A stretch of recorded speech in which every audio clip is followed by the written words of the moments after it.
Olá, amigos do canal Espiritualidade. Existem certas ideias que, para aqueles que não estão familiarizados com os ensinamentos dos espíritos superiores, podem parecer muito estranhas, porque não compreendem muitas vezes por que os espíritos se manifestaram a favor dessas ideias. Vão até compreender dentro das suas visões aqui materialistas ou dentro das suas concepções. Só que o ensinamento dos espíritos nos permite ver as questões da vida de uma maneira diferente. Nos ajuda a entender certos fatos da existência humana, certas condições do ser humano, como parte de um processo de evolução, de transformação, de crescimento, como algo que faz parte mesmo da natureza humana em processo de transformação, de elaboração.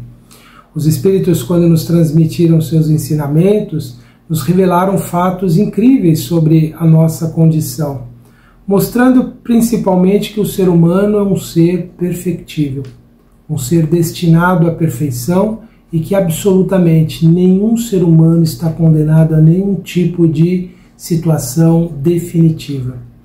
Na verdade, existe um único determinismo para a condição humana. Um dia se tornar perfeito e ser capaz de amar como Jesus ensinou. O Espiritismo não faz distinção entre as pessoas, entre aqueles que serão condenados eternamente e os que encontrarão a paz permanente num futuro de salvação. O Espiritismo nos ensina que não importa o quanto nós tenhamos errado, não importa os equívocos que nós tenhamos cometido, não importam os crimes que nós cometemos ao longo de toda a nossa história, e mesmo essas figuras mais assustadoras da história da humanidade, igualmente eles um dia se tornarão espíritos puros, porque esse é o determinismo da lei divina. É óbvio que os espíritos também nos ensinaram que nada disso é conquistado gratuitamente. Nada disso é dado ao espírito sem a reparação de todos os erros cometidos. E é por isso que o Espiritismo é uma doutrina que nos ensina a responsabilidade individual. Nos ensina que nós não temos como fugir das nossas realizações. E é uma doutrina incômoda quando a gente pensa nessa perspectiva de que nada ficará esquecido, nada ficará para trás, que aquilo que existe em nós, que levou a causar o mal a alguém, deverá ser por nós modificado. E o mal que nós praticamos terá que ser reparado. É uma doutrina que nos ensina, sobretudo, a responsabilidade individual e de que somos nós sempre ali os responsáveis por tudo aquilo que nós fazemos. Por isso que certas ideias, então, que os espíritos nos transmitiram, elas são aceitáveis, são compreensíveis e fazem muito sentido realmente quando nós ouvimos. E uma dessas ideias, então, é essa que hoje nós vamos discorrer sobre ela, que vem de uma comunicação do espírito Elisabeth de França, que foi uma rainha francesa, e que deu essa comunicação no Havre, uma cidade francesa, no ano de 1862, e é uma das instruções dos espíritos que constam do capítulo 11, Amar ao próximo como a si mesmo. Kardec traz nesse capítulo essa última comunicação, mostrando o que significa amar o próximo, ao trazer com o título de Caridade com os Criminosos, essa comunicação desse sábio espírito. E aí nós tocamos num ponto que muitas vezes é muito sensível para todos nós, sobretudo quando nós somos vítimas das ações daqueles indivíduos que são taxados como criminosos. Como assim exercer a caridade com alguém que nos prejudicou, que nos causou mal, muitas vezes tirou a vida de alguém que nós amamos, às vezes nos feriu emocionalmente, fisicamente, de uma forma que ainda se traduz em nós de uma dor permanente.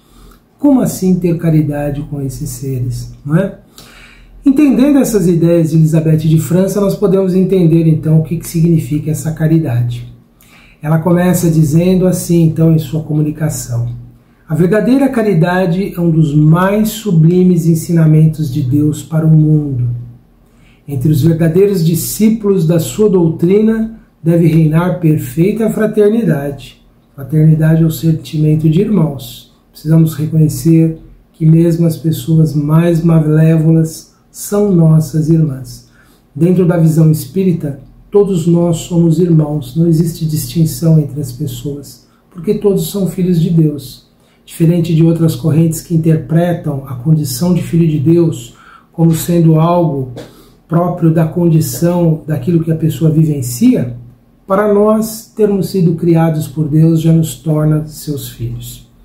E ela ainda prossegue dizendo: deveis amar os infelizes, os criminosos, como criaturas de Deus, para os quais, desde que se arrependam, serão concedidos o perdão e a misericórdia, como para vós mesmos, pelas faltas que cometeis contra a sua lei. Aqui é algo muito interessante que ela começa dizendo que os criminosos são infelizes. São infelizes porque trazem em si ainda a motivação para o mal, para prejudicar o outro. São infelizes porque um dia experimentarão as dores que semearam nas vidas alheias. E ela ainda nos traz essa ideia de que nós muitas vezes seremos muito mais repreensíveis do que os próprios criminosos, porque nem sempre eles conhecem a Deus. Essa é uma ideia muito importante que nós temos no Espiritismo, que nos fala sobre isso. Quanto mais o Espírito está conhecedor das leis divinas, mais responsável ele é sobre os seus atos. Quanto menos ele conhece essas leis, quanto menos pôde refletir sobre elas, e quanto menos experimentou os benefícios desse conhecimento, menos responsável ele é. Por isso que se considera no Espiritismo a responsabilidade individual sempre de acordo com a evolução do espírito. É fácil a gente entender isso quando a gente pensa: o homem no início da sua evolução, tão bruto, tão selvagem, tão ainda limitado aos seus instintos. Se numa disputa com alguém ele provocasse a morte do seu opositor, ele estaria numa condição praticamente ali animalesca, como uma fera disputa com a outra a caça.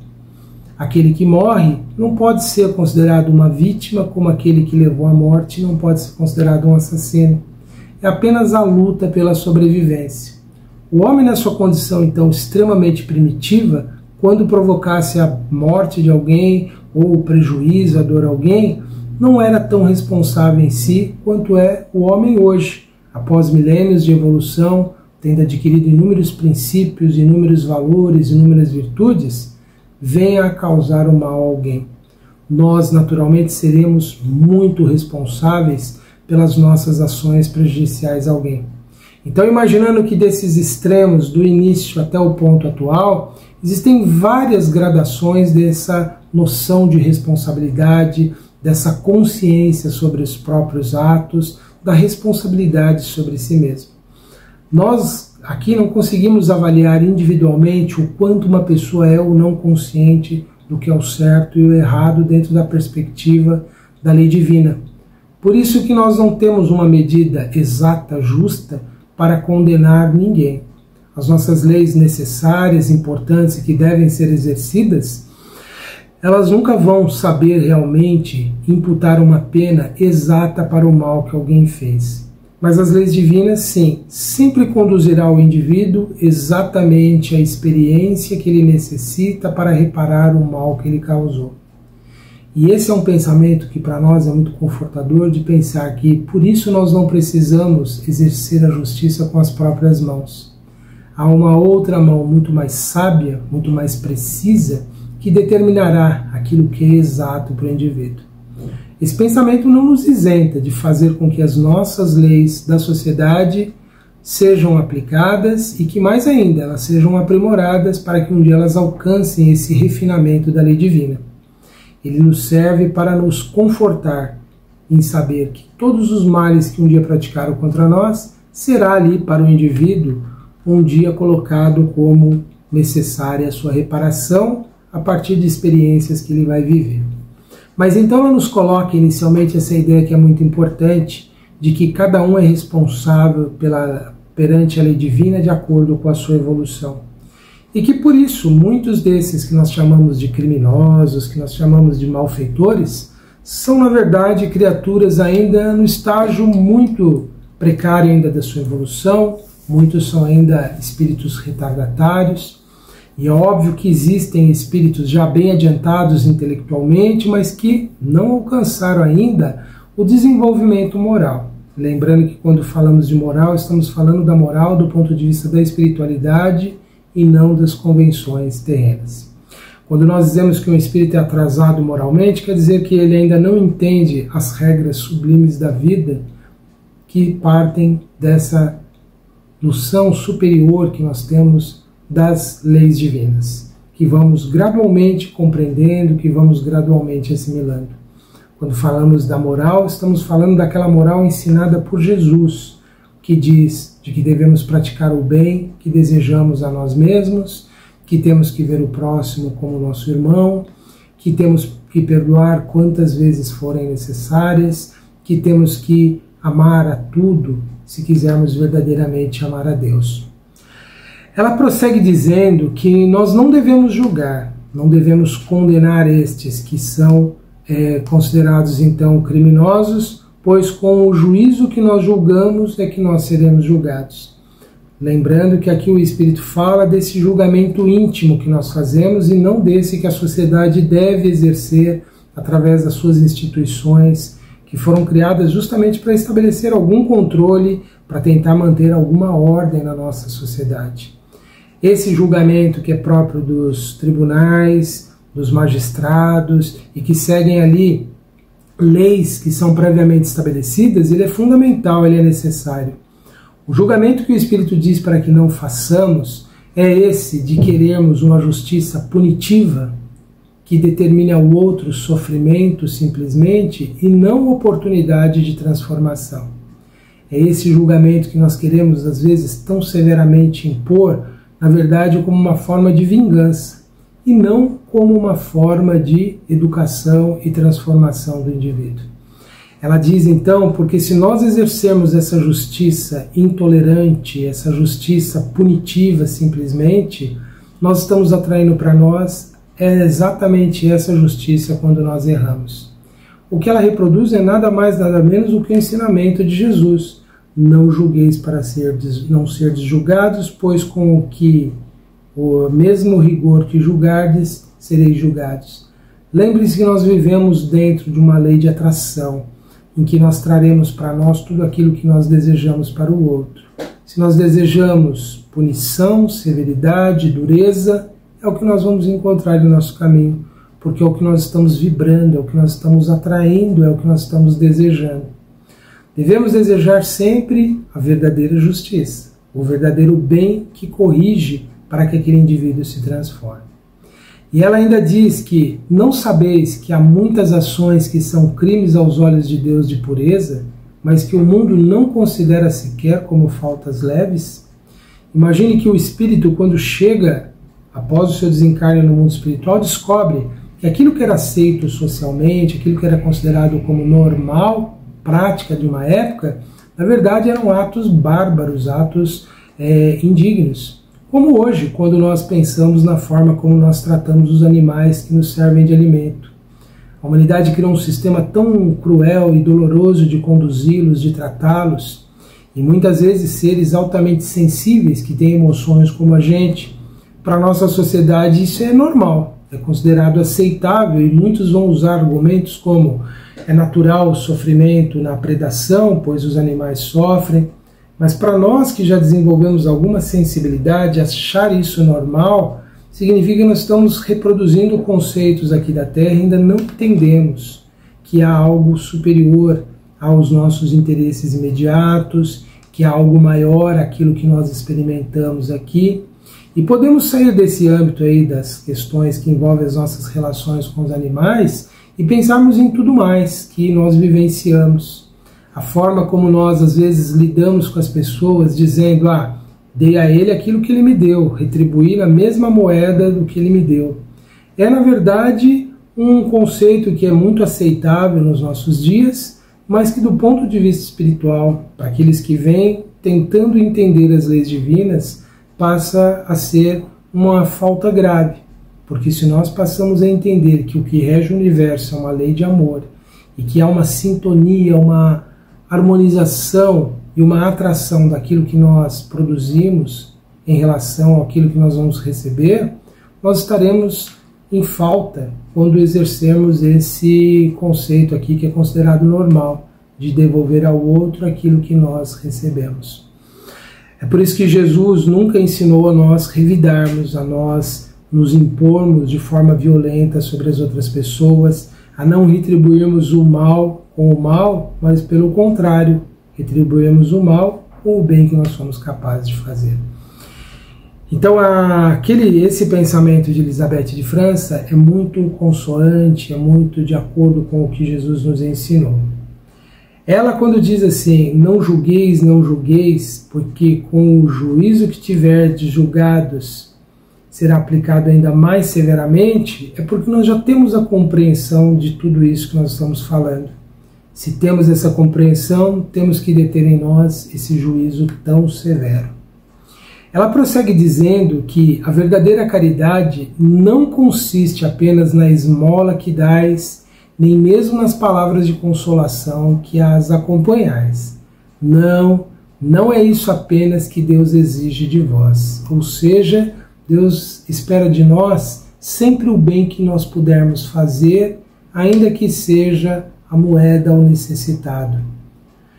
Mas ela vai dizer, a caridade sublime ensinada por Jesus consiste também na benevolência constante em todas as coisas para com o vosso próximo. Podeis também praticar esta sublime virtude para com muitas criaturas que não necessitam de esmolas e que palavras de amor, de consolação e de encorajamento conduzirão ao Senhor.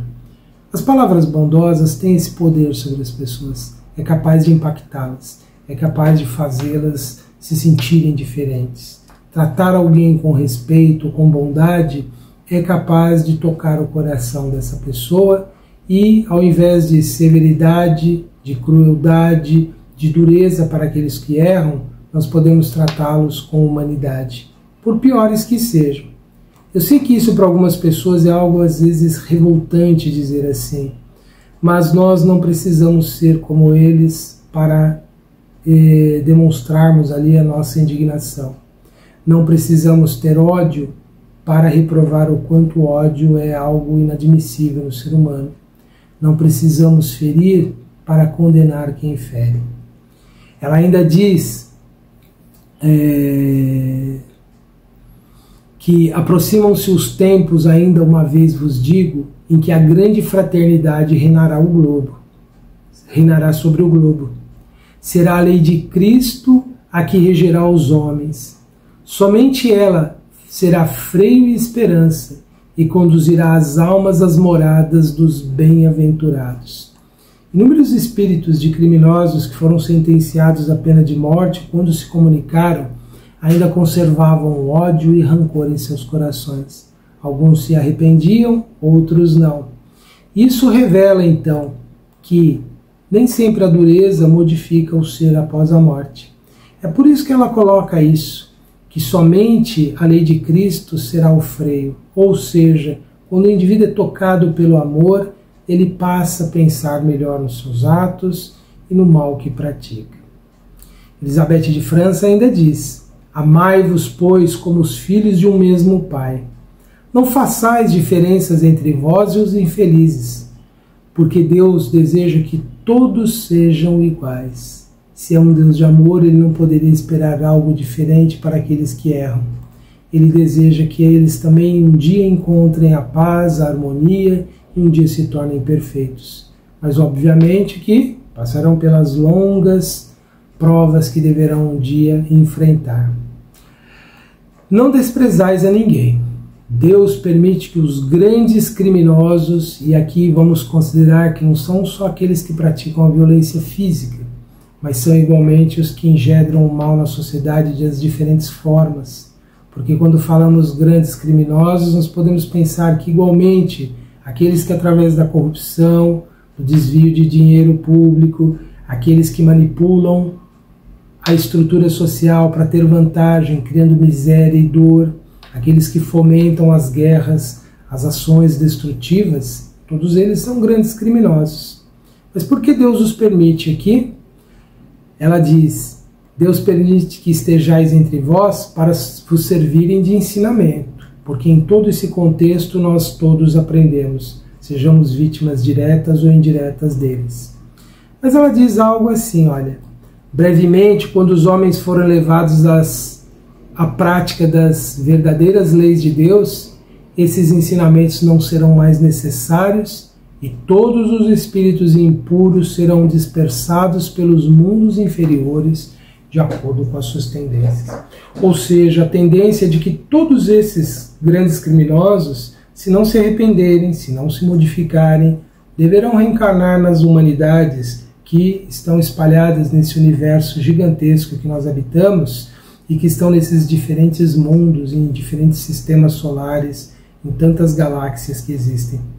Eles todos passarão por longas e dolorosas privações, longas e dolorosas perdas, transformarão-se e um dia serão espíritos puros. Mas aqui o Espírito Elizabeth disse, brevemente. E vejam, ela falou isso no século XIX, em 1862, há mais de 150 anos, mais de 160 anos. Por que esse brevemente não se realizou? Porque a lei divina, ela prevê aos espíritos sempre a oportunidade e o tempo necessário. Era esperado que para o século XIX, com as grandes manifestações dos espíritos, que as ideias espíritas alcançassem mais pessoas. Mas as ordens, as ondas contrárias ao bem, que relutantes por manter o seu poder, lutaram bravamente, ou de forma muito cruel, na verdade, contra essas verdades espirituais.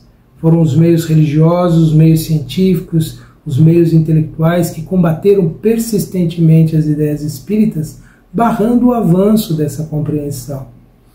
Porque sabemos que muitas vezes elas são ideias profundamente incômodas, ideias que mexem ali com o orgulho humano e são difíceis de serem aceitas verdadeiramente.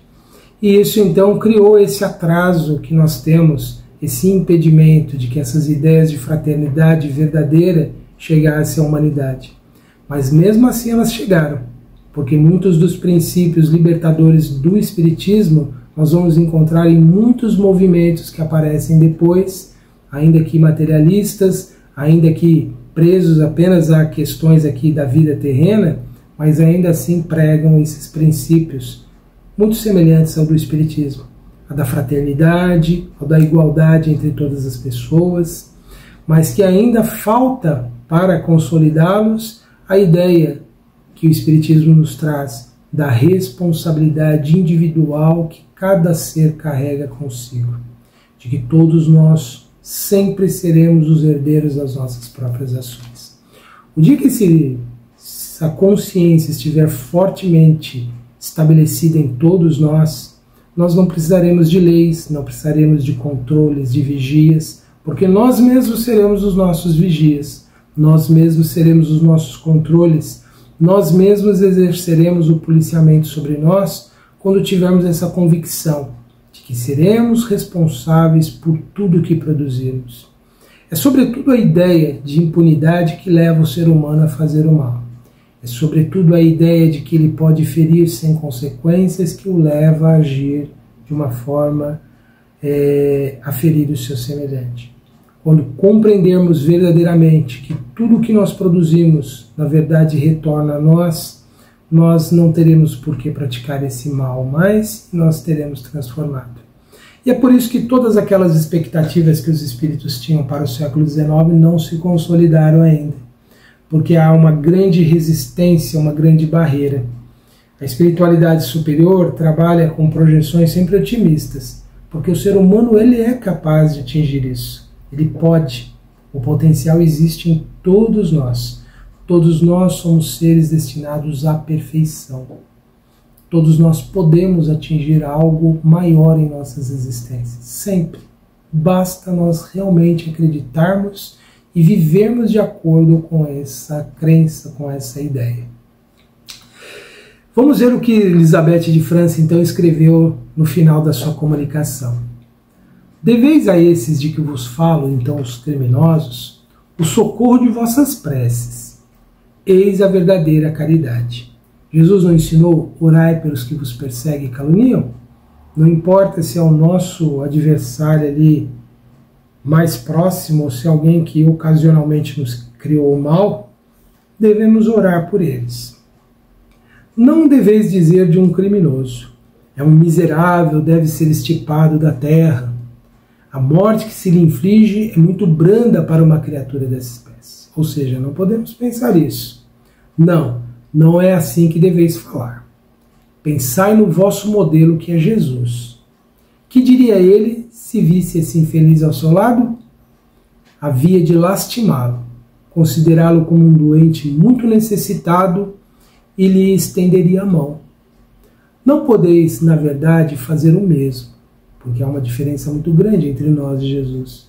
Jesus, com a sua vibração, tocava profundamente as pessoas. Nós não temos esse poder ainda de amor, de sensibilizar alguém que possa estar tão comprometido com o mal.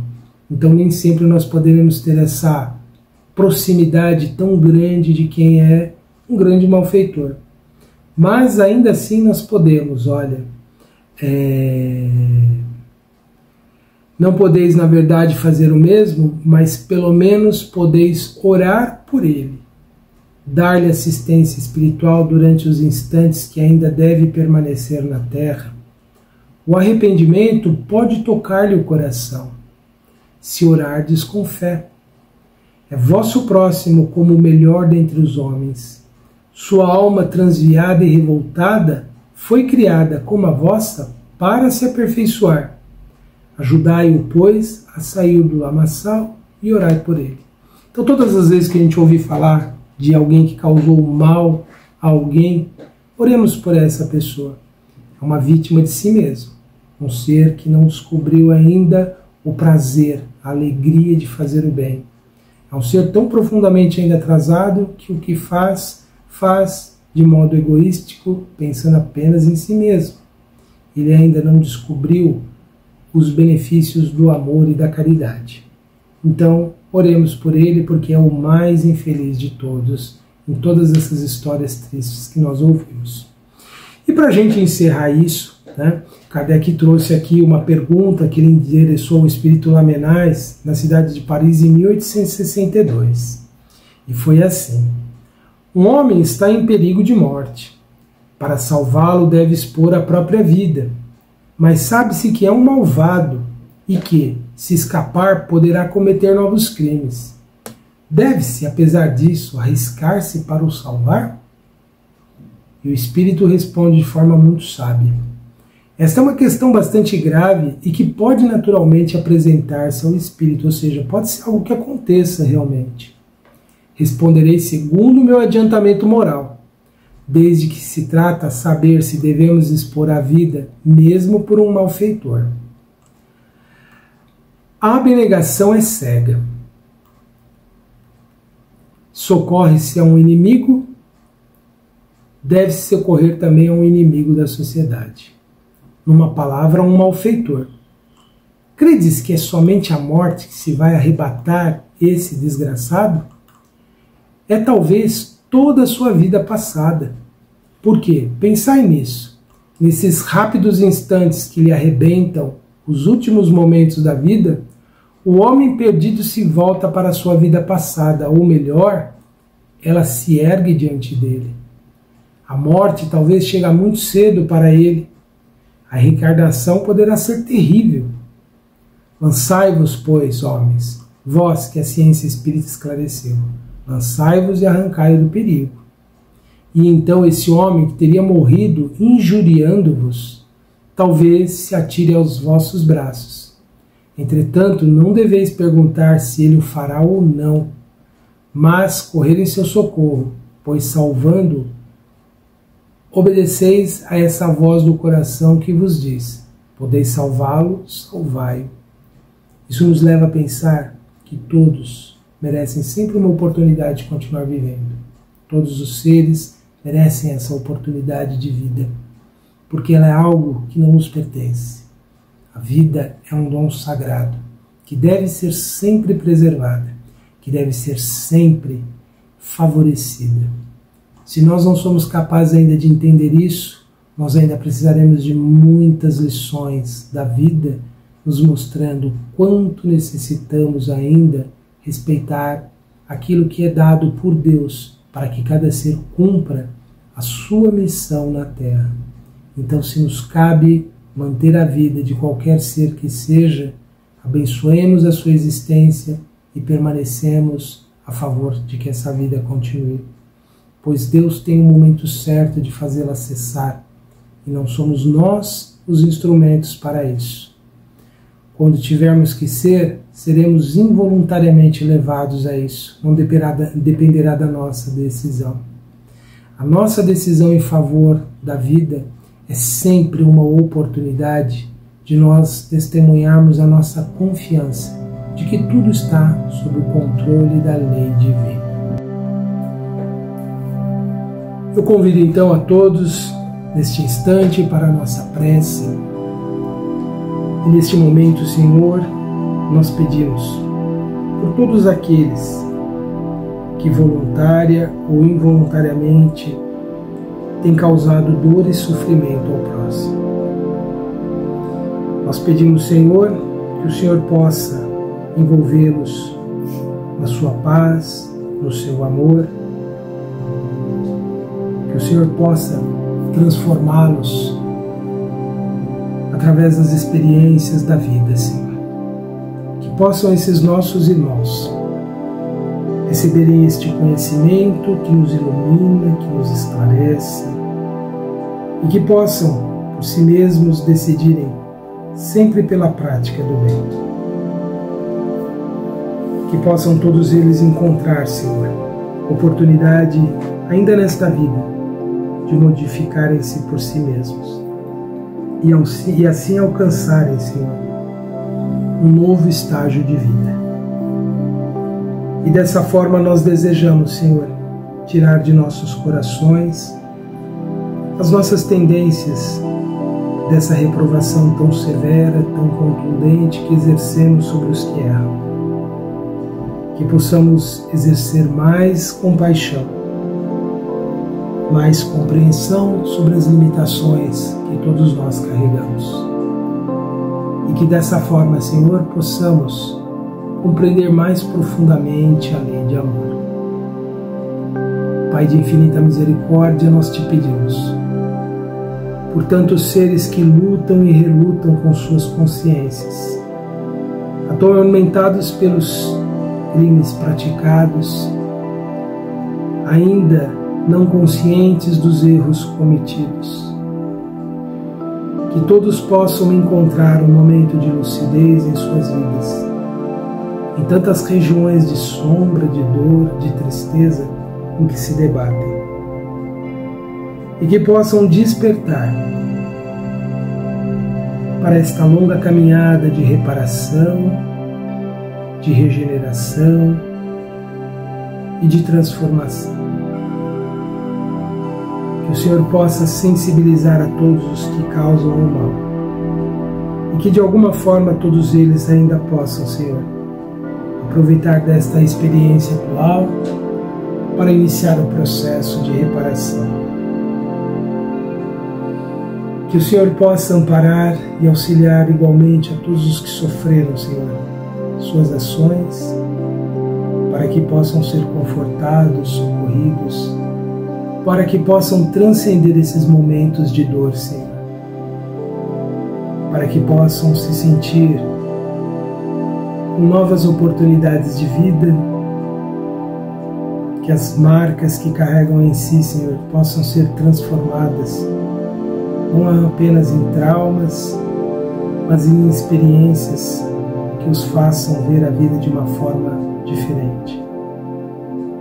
Que o Senhor possa consolar a todos os que se encontram tristes, abatidos, revoltados, por terem sentido a violência, a perda de um ente querido, por terem perdido seus bens, por terem sido prejudicados por ações desonestas.